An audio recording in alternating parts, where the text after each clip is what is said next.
নমস্কার। বলবো 29শে মার্চ 2025 30 বছর বাদে কিন্তু শনিদেব কুম্ভ রাশি থেকে মীন রাশিতে প্রবেশ করছে।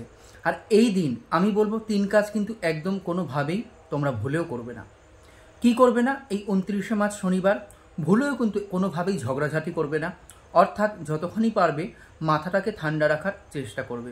দ্বিতীয়ত, কোনোভাবেই কিন্তু ক্ষৌরকর্ম কোনোভাবেই করবে না, অর্থাৎ চুল দাড়ি নখ কিন্তু কোনোভাবেই কাটা যাবে না এই দিনে, তাহলে কিন্তু মারাত্মক বিপদ নেমে আসবে। তৃতীয়ত, যেটি করা যাবে না, কোনোভাবেই নীল কালারের পোশাক কিন্তু তোমরা এই দিন পরবে না, অর্থাৎ 29শে মার্চ 2025 শনিবার।